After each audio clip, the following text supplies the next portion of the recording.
തലമുറയാണ് കണ്ടുവരുന്നത്. ഞാൻ ആദ്യം പ്രസവിപ്പിച്ച കുട്ടികൾ ഇന്ന് അമ്മമാരായിട്ട് വരികയാണ്.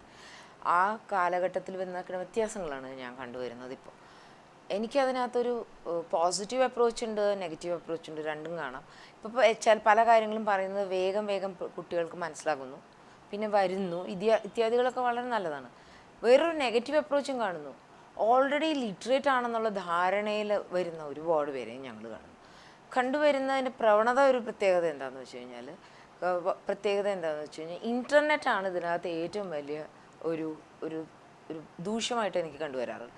എനിക്ക് ഇങ്ങേറ്റം ചില ദിവസം തോന്നാറുണ്ട്, ഇവിടെ എഴുതി വെച്ചാലും ഒരു ബോർഡ്, നിങ്ങൾ ഇൻ്റർനെറ്റ് ഗുരുവിൻ്റെ സെക്കൻഡ് ഒപ്പീനിയൻ ആണോ എൻ്റെ അടുത്തേക്ക് വരുന്നത് എങ്കിൽ 1000 രൂപ അധികം അടച്ചിട്ട് വരൂ എന്നുള്ളതും കൂടി എഴുതി വെച്ചാലോ എന്ന് പോലും തോന്നാറുണ്ട്.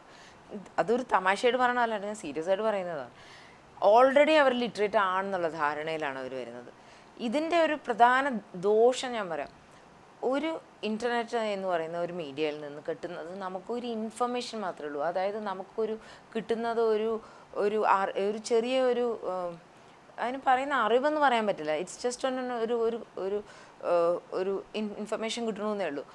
വേറെ നോളജ് അല്ലെങ്കിൽ അത് ഒരു കൺവേർട്ട് ചെയ്ത് അതിനെക്കുറിച്ചുള്ള അറിവ് അല്ലെങ്കിൽ വിജ്ഞാനം എന്നുള്ള നിലയിലേക്ക് അത് മാറ്റിയെടുക്കണമെങ്കിൽ അതിനെക്കുറിച്ച് കൂടുതൽ ഡെപ്തായിട്ട് അറിയണം, കൂടുതൽ ഡെപ്തിൽ അത് വിശകലനം ചെയ്യാനും അറിയണം. ഇത് കാണുന്നില്ല, ഈ നാട്ടിൽ ജനങ്ങളിൽ കാണുന്നില്ല. ഓൾറെഡി നമ്മളൊരു വാക്കുകൾ പറയുമോ അല്ലെങ്കിൽ ഏതെങ്കിലും പ്രവൃത്തി ചെയ്യുമോ അല്ലെങ്കിൽ ഏതെങ്കിലും ടെസ്റ്റ് കിട്ടുമോ അല്ലെങ്കിൽ സ്കാൻ റിപ്പോർട്ട് കിട്ടുമോ 3-4 സെൻറ്റൻസിൽ എഴുതിയിരിക്കുന്ന ഈ സാധനങ്ങൾ കൊണ്ടുപോയി നെറ്റിൽ കയറി ഇറങ്ങി 15,000 വേറെ ആൾക്കാരോട് SMS ചെയ്തും ഫോൺ ചെയ്തും ഒക്കെ ചോദിച്ച് പിന്നെ ഓൾറെഡി കുറേ ഒപ്പീനിയൻസ് ഉണ്ടാക്കി തിരിച്ചു വന്ന് നമ്മളോട് ചില ആൾക്കാർ തട്ടിക്കയറണ വരെ ഞാൻ കണ്ടിട്ടുണ്ട്.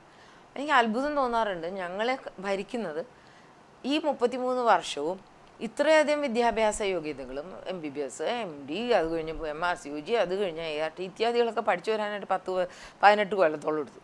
ഇതൊക്കെ എടുത്ത എന്നെ ഇത് കൂടാതെ ഈ എക്സ്പീരിയൻസ് ഇതെല്ലാം കഴിഞ്ഞ് എൻ്റെ അടുത്ത ഡയലോഗ് പറയുന്ന ആൾക്കാരെന്ന് പറഞ്ഞു കഴിഞ്ഞാൽ കുറച്ച് ഹോം നേഴ്സസ് ആവാം, 5-10 പ്രസവ വീടുകളിൽ പോയിരിക്കുന്ന ആൾക്കാരായിരിക്കാം, അല്ലെങ്കിൽ 1-2 വട്ടം പ്രസവിച്ച അമ്മമാരാവാം, അല്ലെങ്കിൽ അയൽവക്കത്തെ വീട്ടിലെ ചേട്ടനാവാം, അയാളുടെ ഭാര്യയ്ക്ക് 2 മക്കളുണ്ട് എന്നുള്ളതായിരിക്കാം. ആരും വേണമെങ്കിലും അഭിപ്രായം പറയും. ഇത് കണ്ടുവരുമ്പോൾ നമ്മൾക്ക് അതിശയം തോന്നാറുണ്ട്. 25-30 ആൾക്കാർ നിന്നിട്ട് കേട്ടിട്ടുണ്ട്. ഞാൻ എൻ്റെ ചെവി കൊണ്ട് കേട്ടിട്ടുള്ളതാണ്. ഞാൻ ഇറങ്ങി പോകുമ്പോൾ ഫോണിൽ കൂടെ ഒരു സ്ത്രീ വേറൊരാളോട് പറയുന്നത് നടന്നത് ഇനി കുറച്ച് ദിവസം പോവാം, ഇവിടെ സിസേറിയൻ ചെയ്യാൻ വന്നേക്കുന്ന ഡോക്ടർ വന്നിട്ടില്ലാന്ന് തോന്നുന്നു, ഇവരൊന്നും അനങ്ങണമട്ടില്ലെന്ന്. 15 മിനിറ്റ് കഴിഞ്ഞപ്പോൾ അവരുടെ ആരണവോ അകത്തെന്ന് എനിക്കറിയില്ല, മകളോ മരുമകളുടെ മകളോ ആരാന്നറിയില്ല, അവർ പ്രസവിച്ചു കേട്ടോ. ഇത്തരം വ്യാഖ്യാനങ്ങൾ, അതായത് ഇവരുടെ കാഴ്ചപ്പാടിൽ വേണം നിൽക്കാനായിട്ട്. ചില നേരത്ത് ഞങ്ങളുടെ അടുത്ത് വരുന്ന കുറ്റം ഞങ്ങൾക്ക് ചിരി വരും. ചില നേരത്ത് ഇന്നലെ വൈകുന്നേരം 7 മണിക്ക് അഡ്മിറ്റ് ചെയ്തു. അതിന് രാത്രി ഞങ്ങൾ ആരും ഉറങ്ങിയില്ല. അതിനെന്താ വേണ്ടത്, നിങ്ങൾക്ക് ഓരോരുത്തർക്കും ഉറക്ക ഗുളിക തരണമായിരുന്നു. 10-20 പേര് വെയിറ്റ് ചെയ്യണ്ടായിരുന്നു. കുട്ടികൾ, ആ പെൺകുട്ടി കിടക്കണ കുട്ടിക്ക് വേണ്ടതെന്ന് ശുശ്രൂഷ ചെയ്താൽ പോരെ നഴ്സുമാരുടെ കടമയിൽ, ബാക്കി 20 പേരും പെടണ്ടോ? ഞങ്ങൾക്കറിയാറില്ല. ഓക്കെ, ഞങ്ങൾക്കറിയാം. കാലത്ത് എണീറ്റ് അപ്പം നിങ്ങളിന്ന് ഈ രാവിലെ വന്നേ, രാത്രി എനിക്ക് ഉറങ്ങണമായിരുന്നു. എൻ്റെ ഉത്തരം അത് തന്നെ. ഞാനെന്തിനാ ഇവരുടെ ഒപ്പം ഉറങ്ങാണ്ട് ഞാനും വന്ന് ഇവിടെ ഇരിക്കണേ? ഒരു മര്യാദയ്ക്ക് കിടന്ന് ഉറങ്ങണ ഒരു അമ്മയും മര്യാദയ്ക്ക് ഉച്ചയ്ക്ക് ഉള്ളിലും മര്യാദയ്ക്ക് ഒരു പ്രശ്നമില്ലാണ്ട് കിടക്കുന്ന ഒരു കുഞ്ഞിനെയും നട്ടപ്പാതിരയ്ക്ക് ഉണർത്തി ഉപദ്രവിക്കണം എന്നുള്ളൊരു ഉദ്ദേശമൊന്നും ഞങ്ങൾക്കില്ല. ഇനി അഥവാ അവർ പ്രസവവേദനയിൽ പോയാൽ തീരുമാനങ്ങൾ എടുക്കാനായിട്ട് ഞങ്ങൾ തയ്യാറാണ്. ഇവർ 7 മണിക്ക് വന്നു അഡ്മിറ്റായി എന്നുള്ളത് മാത്രമാണ് ഇവരുടെ കയ്യിൽ കിടക്കുന്ന പ്രശ്നങ്ങൾ. അതിൻ്റെ ഒപ്പം ഒരു 20 പേര് ഉറക്കൊളച്ചു. എന്താണാവോ നമ്മുടെ നാട്ടിൽ ഇതുകൊണ്ട് നേടുന്നതെന്ന് ഇതുവരെ എനിക്ക് മനസ്സിലായിട്ടില്ല. ഉദ്ദേശങ്ങൾ ഭയങ്കരമാണ് ഇവിടെ. ഓബ്സ്റ്ററ്റിക്സ് എന്ന് പറഞ്ഞ ഒരു ഉത്സവമാണ്, ചികിത്സാ രീതിയല്ല ഇവർക്ക്. ഒരു സോഷ്യൽ ഇവൻ്റാണ്. കല്യാണം കഴിഞ്ഞാൽ അടുത്ത സോഷ്യൽ ഇവൻറ്റ് പ്രസവം. ഒരു 20 പേര് വരണം. അതിനോടൊപ്പം ഒരു 20-40 ക്യാമറകൾ വരണം. ഫോട്ടോ എടുക്കണം, വാട്സപ്പിൽ കൂടെ അപ്പം തന്നെ അയക്കണം, ഫേസ്ബുക്കിൽ അപ്ലോഡ് ചെയ്തോളണം. കടപട. ഈ കൊച്ചിന് സൗകര്യം കൊടുക്കാറില്ല, അമ്മയ്ക്ക് സൗകര്യം കൊടുക്കാറില്ല, നിൽക്കുന്ന ഡോക്ടേഴ്സിന് സൗകര്യം കൊടുക്കാറില്ല, അവിടുത്തെ നേഴ്സുമാർക്ക് ഒട്ടും സൗകര്യം കൊടുക്കില്ല. ഇതെല്ലാം അപ്പം തീർന്നു എന്ന് വിചാരിക്കാം, തീരൂല. റൂമിൽ ചെല്ലുമ്പോൾ കാണുന്ന രംഗം അതാണ്. വേറൊരു രസമുള്ള രംഗം കാണാം. റൂമിൽ ചെന്ന് കഴിയുമ്പോൾ ഒരു 8-10 ബർമുഡ മുതൽ ഇറുക്കുള്ള നിക്കറിട്ട ചെറുപ്പക്കാർ വരെ കാണാം. ഈ പാവം പിടിച്ച കൊച്ചിന് പാഡ് മാറ്റണോ, മുലപ്പാൽ കൊടുക്കൂ എന്ന് പറഞ്ഞാണ്. ഈ മുലപ്പാൽ കൊടുക്കുന്ന സാധനത്തിന് ഒരു 10-30 പ്രേക്ഷകരുടെ ആവശ്യമുണ്ടോ എനിക്കറിയില്ല. ഇവരൊക്കെ കൂടി നിൽക്കുമ്പോൾ ഇത് എവിടെ നിന്ന് വരാനുള്ള സംഭവമാണെന്നൊന്നും നമ്മൾ കാണാറില്ല. ഇവർക്ക് എന്താ പിന്നെയും മനസ്സിലാവാത്ത, എന്നിട്ടൊരു ഡിക്ലറേഷനാണ് 24 ഒരു 48 മണിക്കൂറാകുമ്പോൾ ഇവക്ക് മുലപ്പാലില്ല. ഇനി അതിൻ്റെ അർത്ഥം എന്താണെന്ന് വെച്ചാൽ കുപ്പിപ്പാൽ കൊണ്ടുവരണം എന്നാണ് അർത്ഥം. കുപ്പിപ്പാൽ കൊടുക്കും. അപ്പോൾ ഒരു ദിവസം 1.5 ദിവസമൊക്കെ പാവം പിടിച്ച പീഡിയാട്രിഷ്യൻസ് സഹിക്കും. എന്നിട്ട് നോക്കുമ്പോൾ കൊച്ചിൻ്റെ തൂക്കം ഇതും ഒന്നും പറഞ്ഞ് താന്നിട്ടുണ്ടാകും. അപ്പോൾ പീഡിയാട്രിഷ്യൻസ് പറയും ഇത് ശരിയായില്ല, ഉണങ്ങി തുടങ്ങി എന്ന് പറയുമ്പോഴത്തേക്കും അടുത്തത് കുപ്പിപ്പാലായി. ഇത്ര നേരം കിട്ടാതെ കൊച്ചൊക്കെ ശുശൂന്ന് അതും കുടിച്ചു കഴിഞ്ഞാൽ പിന്നെ മുലപ്പാൽ എന്ന് പറഞ്ഞ സംഭവം അതിന് വേണ്ട, പാവം അതിന് ക്ഷീണിച്ചു. ഒന്നാമത്തെ ഈ ഫോട്ടോഷൂട്ടൊക്കെ കഴിഞ്ഞാൽ അതിൻ്റെ ഒരു പരുവത്തിലെത്തിയേക്കാം കൊച്ച്, അത് കിടന്നുറങ്ങി. ആ കൊച്ചിനെ ഉപദ്രവിക്കാനും ഇവർക്ക് ഒരു തരത്തിൽ പോലും സ്വൈര്യം കൊടുക്കാനും ഈ നാട്ടുകാർക്ക് ഇതുവരെ ബോധോദിച്ചിട്ടില്ല എന്നുള്ളതാണ് ഞാൻ അറിഞ്ഞേക്കുന്നത്. നട്ടപ്പാതിരിക്ക് പ്രസവം നടന്ന ഒരു ഗുണമുണ്ട്, അറ്റ്ലീസ്റ്റ് കുറച്ച് നേരത്തേക്കെങ്കിലും എല്ലാവരും സ്വൈര്യം കൊടുക്കാറുണ്ട്. പകല് നടന്ന ഇതൊന്നും നടക്കാറില്ല. ഇതെല്ലാം കഴിഞ്ഞ് ചില നേരത്ത് പീഡിയാട്രിഷ്യൻസ് എന്തിനാ അങ്ങോട്ട് കൊണ്ടുവന്നേക്കണേ, ആ കൊച്ചിനൊന്നും സ്വൈര്യം കൊടുക്കാനാണെന്ന് വരെ ഞങ്ങൾക്ക് പറഞ്ഞിട്ടുണ്ട് ഇങ്ങോട്ടേക്ക്. ആ ഒരു ലെവലിലേക്ക് നമ്മളുടെ മാധ്യമങ്ങൾ അല്ലെങ്കിൽ ഈ കടന്നുകയറ്റം, എനിക്ക് തീർച്ചയായിട്ടും ഇത് ആഘോഷത്തിൻ്റെ സമയമാണ്. ഇതിനൊരു പരിധി കൊടുത്തൂടെ? 1 മണിക്കൂറിനോ 2 മണിക്കൂറിനോ കുഞ്ഞു വന്നു അമ്മ വന്നു ആ സമയം കൊടുത്തൂടെ? പിന്നെ ചിലവരുടെ മുറിയിലേക്ക് കയറുമ്പോൾ തീക്ഷ്ണമായ ഗന്ധം കണ്ടിട്ട് ഞാൻ അതിശയിച്ചുകൊണ്ട്, ഇനി 10-15 പേര് ബിരിയാണി കഴിക്കാനായിട്ട് ഈ മുറിയിലേക്കാണോ കയറി വന്നേക്കണേ ദൈവമേ. അപ്പോൾ ഈ കൊച്ചെന്നെ എന്തായിരിക്കും ഫീല്? 2ാം ലോക മഹായുദ്ധത്തിൽ കിടക്കണം, ബോംബിട്ട പോലത്തെ ശബ്ദത്തിൽ ഓരോരുത്തർ സംസാരിക്കണേ.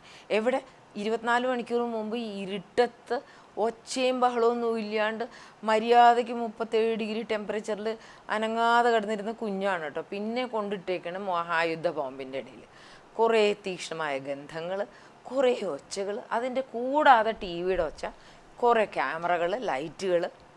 സ്വൈരം എന്ന് പറഞ്ഞ സാധനം ഇതിനും കൊടുക്കില്ല, അമ്മമാർക്കും കൊടുക്കില്ല. ഈ മുലപ്പാൽ എന്ന് പറഞ്ഞ സംഭവം എവിടെ നിന്ന് വരാനാണെന്ന് ഞാൻ നോക്കിയിട്ട് ചില നേരത്ത് ഞാൻ ചില അമ്മമാരെ വിളിച്ചിട്ട് ഞാൻ പറയാറുണ്ട്, പ്രസവിച്ചേക്കണ ജേഴ്സി പശു ഒന്നുമല്ല, നിങ്ങളുടെ മോളാണ്. ഒന്ന് ദൈവത്തെ ഓർത്ത് എല്ലാവരും കൂടെ ഒന്ന് സ്വൈര്യം കൊടുക്കുക, എന്നാൽ ഈ പറഞ്ഞ സാധനമൊക്കെ താനേ വരും. ഇതൊക്കെ ഒന്ന് കൊടുക്കാറുണ്ട്. ഇതിനൊക്കെ എനിക്ക് എവിടെ എഴുതിയിട്ടുണ്ടെന്ന് പോലും അറിയില്ല, എവിടെയെങ്കിലും ആരോടെങ്കിലും പറയണമെന്ന് പോലും പറഞ്ഞില്ല. നമ്മൾ അവിടെ പറയാൻ നടന്നു കഴിഞ്ഞാൽ ഒരു വ്യാഖ്യാനമാണ്. ഡോക്ടർക്ക് അഹംഭാവമാണ്, ഡോക്ടർക്ക് അവരുടെ പ്രശ്നങ്ങൾ മനസ്സിലാകുന്നില്ല. എന്താണാവോ മനസ്സിലാക്കാത്തത്? എനിക്ക് തോന്നുന്നത് അവർക്ക് അവരുടെ പ്രശ്നങ്ങളും മനസ്സിലായിട്ടില്ല. ഒരു നാഥനില്ല കളരിയായി മാറിയേക്കാണ് ഓബ്സ്റ്ററ്റിക്സ് എന്നുള്ളതാണ് തീരുമാനിച്ചേക്കുന്നത്. അങ്ങനെ വന്ന് ഇപ്പോൾ വളരെ ആധുനിക ആശുപത്രികളും സിസേറിയൻ ചെയ്യുക, 1 മണിക്കൂർ ഒരു ദിവസം മുഴുവനും അമ്മയും കുഞ്ഞിനും വേർപെടുത്തുക, ഈ ലെവലിലേക്ക് എത്തി. അതിലെന്തോ തെറ്റ്? അവർ ഡിസേർവ് ചെയ്യണതാണെന്നാണ് ഞാൻ വിചാരിക്കുന്നത്. പൊതുജനം നല്ല മാർഗത്തിൽ കൂടെ ജീവിക്കാനും പഠിക്കാനും പഠിപ്പിക്കാനും കുട്ടികളെ വളർത്താനും ഒരു പുതിയ തലമുറയെ വാർത്തെടുക്കാനും ഈ ഇൻ്റർനെറ്റ് അല്ലാതെ, ഈ babycenter.com അല്ലാതെ മര്യാദയ്ക്ക് ഡോക്ടേഴ്സും നേഴ്സസും പറയുന്നത്, മിഡ്വൈസും പറയണമെന്ന് ശ്രദ്ധിച്ചാൽ മതി എന്നുള്ളത് അപേക്ഷയുമായിട്ട് എനിക്ക് പറയാൻ ആഗ്രഹമുണ്ട്. അത് തന്നെയാണ് ഞാൻ ഈ ഒരു എപ്പിസോഡിൽ ഉപയോഗിക്കാനും ഉദ്ദേശിച്ചിരിക്കുന്നത്. ഇനി എന്തെങ്കിലും ഒരു സംശയം നിങ്ങൾക്ക് തോന്നുന്നുണ്ടെന്ന് തോന്നുന്നില്ല. പിന്നെ ഞാൻ ഇതിൻ്റെ മറുവശം പറയാം കേട്ടോ, ഇത് മുഴുവനും കുറ്റം മാത്രമല്ല ഞങ്ങൾ കേൾക്കുന്നത്. വേറെ ഒരു ഡോക്ടേഴ്സും കിട്ടാത്തത്രയും ചോക്ലേറ്റും കേക്കുകളും മേടിക്കണത് ഞങ്ങൾ തന്നെയാണ്. ബിസ്ക്കറ്റും മിഠായികളും ഇത്യാദികളും മേടിച്ചെടുക്കുന്നത് ഞങ്ങൾ തന്നെയാണ്. ഒരു ദിവസം കിട്ടണ ചില മിഠായികൾ കൈ കണക്കുണ്ടാവാറില്ല, അതും ശരിയാണ്, വേറൊരിക്കലും കാണാറില്ല വേറെ. ഇനി ഞാനൊരു കമ്പാരിസൺ പറയാം. ഒരു ഹാർട്ട് അറ്റാക്ക് വന്ന ഒരു സെൻറ്ററിൽ എൻ്റെ വളരെ വേണ്ടപ്പെട്ട ഒരാൾക്ക് ഹാർട്ട് അറ്റാക്ക് വന്നേക്കണം, അകത്ത് കയറ്റിയേക്കണം. അതിനൊരു അരമണിക്കൂർ മുമ്പ് വേറൊരാളെയും കയറ്റിയിട്ടുണ്ട്. മറ്റേ ആളുടെ പേരിൽ ഒരു 25 പേര് പുറത്തേക്കുണ്ട്. എൻ്റെ വേണ്ടപ്പെട്ടവരുടെ പേരിൽ ഞാനും അധികം ആരുമില്ല.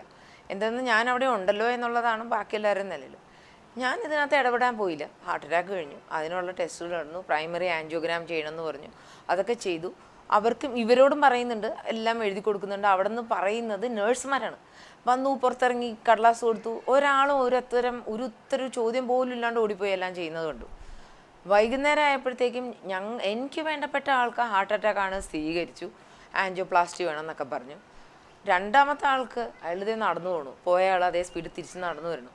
അപ്പം അയാൾക്ക് ഹാർട്ട് അറ്റാക്കല്ലായിരുന്നു, ഗ്യാസ് ട്രബിൾ ആയിരുന്നു എന്ന് പറഞ്ഞു. എന്നിട്ട് ഞാൻ കേട്ട അതിനകത്തുള്ള പ്രതികരണമാണ് എന്നെ അത്ഭുതപ്പെട്ടത്. ഇവിടെ നിന്നിരുന്ന് 25 പേരും രക്ഷപ്പെട്ടു, ഇത്രയും കാശ് ചിലവാക്കിയപ്പോഴും അവർക്ക് രക്ഷപ്പെട്ടു എന്നേ തോന്നിയുള്ളൂ, ഗ്യാസ് ട്രബിളാണെന്ന് തീരുമാനിക്കാനായിട്ട്. ഇതൊരു ഓബ്സ്റ്ററ്റീഷ്യൻസിൻ്റെ ഇടയിൽ നടക്കുമോ? 25 കുക്കുകൾ ഞങ്ങൾക്ക് അന്ന് സ്പോയിൽ ചെയ്യാനുണ്ടാവും. ഒരാളെയും നോർമൽ എന്നുള്ള സാധനം നോർമലാക്കി കാണാൻ ഈ നാട്ടുകാർ ഇതുവരെ പഠിച്ചിട്ടില്ല. ഇതൊരു തെറ്റായ പ്രവണതയല്ലേ? ഇത് സമൂഹം മാറി ചിന്തിക്കേണ്ടതല്ലേ? ഈ കാർഡിയോളജിസ്റ്റും ന്യൂറോളജിസ്റ്റും മാത്രമേ ഉള്ളൂ ബുദ്ധിപരമായി ചിന്തിക്കണേ? ഞങ്ങളൊരു തലമുറയാണെന്ന് വാർത്തെടുക്കുന്നത്. ഒരു തലമുറ എന്ന് പറയുന്നത് ഒരു മനുഷ്യർ രാശിക്കുള്ള വേണ്ട ഒരു വിത്താണ് വാർത്തെടുക്കുന്നത്. അതിനുള്ള പ്രാരംഭ ദശയാണ് ഈ കാണുന്നത്. അവിടെയാണ് ഈ കടന്നുകയറ്റം ഇത്രയും കാണുന്നത്. ഇതൊരു തെറ്റല്ലേ? ചിന്തിക്കേണ്ട വിഷയമല്ലേ? ഇതാണ് എനിക്കുള്ള ഒരു പ്രധാനമായ ചോദ്യം. ഈ വാട്സപ്പ്, SMS ഇതൊക്കെ ഇത്ര ചീപ്പായതല്ലേ? എനിക്ക് തോന്നുന്നത് ഇത്രയും മതിയും. നിങ്ങൾക്ക് ഒരു അൾട്രാസൗണ്ട് ചെയ്തു, low lying placenta and 20 weeks, report ചോദിക്കുമ്പോൾ എഴുതാതിരിക്കാൻ പറ്റൂലല്ലോ. അതിനകത്ത് എന്തെന്ന് ആപേക്ഷികമായിട്ട് എനിക്ക് എന്താ പിൽക്കാലത്ത് ചെയ്യാനില്ല? ഇവർ കാല് പൊക്കി കിടന്നുകൊണ്ടൊന്നും ഇവർ പ്ലസന്റ് കയറി പോകാനൊന്നും പോകുന്നില്ല. പക്ഷെ പിൽക്കാലത്ത് 9ാം മാസത്തിൽ പ്ലസന്റ് കയറാത്ത സ്ത്രീകൾ, എൻ്റെ അമ്മമാരെന്നെ വന്ന് കുറ്റം പറഞ്ഞിട്ടുണ്ട്. നിങ്ങൾ പറയാത്ത എന്താ? കാല് പൊക്കി കിടക്കാത്തത് എന്താന്ന് പറയാത്തത് എന്താ എന്നൊക്കെ പറഞ്ഞിട്ടുണ്ട്. ഞാൻ അതിശയിച്ചു പോയിട്ടുണ്ട്. കാല് പൊക്കിയ പ്ലസന്റ് കയറി പോകുന്ന ഇവരോട് ഏത് കോന്തനാണോ പറഞ്ഞത്? അപ്പം ഏതോ ഒരു ധാരണയില്ലാത്തവൻ പറഞ്ഞതുകൊണ്ടാണല്ലോ അവർ എന്നോട് ഇങ്ങനെ ചോദിക്കാനുള്ള കാരണം. വിദ്യാഭ്യാസമുള്ളവരാണെങ്കിൽ പറയില്ല. വിദ്യാഭ്യാസം എന്ന് ഞാൻ ഉദ്ദേശിക്കുന്നത് 10ാം ക്ലാസ്സോ BA പാസ്സാവുക എന്നുള്ളതല്ല. ഓബ്സ്റ്ററ്റീഷ്യൻ ആൻഡ് ഗൈനക്കോളജിയിൽ ഉപരിപഠനം നടത്തിയ വിദ്യയുള്ള ഒരു വ്യക്തിയാണെങ്കിൽ ഇത് പറയൂല. കാല് പൊക്കി കിടന്നുകൊണ്ട് പ്ലസന്റ് കയറി പോകുന്നൊന്നും പറയൂല. അപ്പോൾ ഈ 18ാമത്തെ ആഴ്ചയിൽ താഴെ കിടക്കേണ്ട പ്ലസന്റ് കയറി പോകാൻ കാലല്ല പോക്കേണ്ടത്. ഇത്യാദികളിലെല്ലാം നിസ്സാര ചോദ്യങ്ങൾ. ഇത് എവിടെ നിന്ന് കണ്ടുപിടിച്ചു അവർ? തീർച്ചയായിട്ടും ഈ 33 കൊല്ലം ഇരിക്കണേ എനിക്കറിയാം. 20 കൊല്ലം മുമ്പ് ഈ ചോദ്യം ഉണ്ടായിരുന്നില്ല എൻ്റെ അടുത്ത്. അന്ന് ഞാൻ പറഞ്ഞിരുന്നെങ്കിൽ എൻ്റെ അടുത്തുനിന്ന് ആരും അന്വേഷണം പോലുമില്ല, നിങ്ങൾ എന്തിനാ ഇങ്ങനെ ചോദിച്ചതെന്നുള്ളത്. അത് തെറ്റുപോലുമല്ല. പക്ഷെ ഇന്ന് അങ്ങനെയല്ല. അപ്പോൾ അത് എവിടെയോ ഒരു വ്യത്യാസം വന്നിട്ടില്ലേ? ഞാൻ പ്രായമായതിൻ്റെ അല്ല, അല്ലെങ്കിൽ എനിക്ക് ആ ചോദ്യം ഏൽക്കാൻ പറ്റാത്തതിൻ്റെ പ്രയാസമുള്ളതല്ല. ഇൻഫാക്ട് ഞാൻ കുറേയും കൂടി അന്നത്തെക്കാട്ടിലും മൂർച്ച കുറവാണ്. എനിക്ക് പ്രതികരണം വളരെ കൂടി ലാഘവമായിട്ട് എടുത്ത് ചിരിക്കാനാണ് പറ്റുന്നത്. അന്നായിരുന്നെങ്കിൽ എനിക്ക് കുറേ കൂടി പ്രായക്കുറവുള്ളപ്പോൾ കൂടുതലുമായി തീക്ഷ്ണമായ ദേഷ്യം വന്നേനെ. പക്ഷെ ഇപ്പം അങ്ങനെയല്ല. ഇപ്പം എനിക്ക് മനസ്സിലാവുന്നുണ്ട്, ഇവരോട് ഇൻ്റർനെറ്റ് പറഞ്ഞവർ മംഗൾയാനം വരെ അയക്കുമായിരിക്കും തോന്നുന്നു. ഒന്ന് തോന്നാനാണ്. ഒരു ഈർക്കിലി അയച്ചാൽ മതിയായിരുന്നു, മംഗൾയാനൊന്നും അയക്കേണ്ടതെന്ന് തോന്നാറുണ്ട്. 1 സെൻറ്റിമീറ്റർ പൊക്കാൻ പറ്റുമോ ആരെങ്കിലും വിചാരിച്ചാൽ? ആ കണ്ടുവച്ച ഇൻ്റർനെറ്റിലെ കാര്യങ്ങൾ കണ്ടുവച്ച് കഴിഞ്ഞാൽ പൊക്കത്തിൽ ഒരു ഈർക്കിലി അയക്കാൻ പറ്റുമല്ലോ.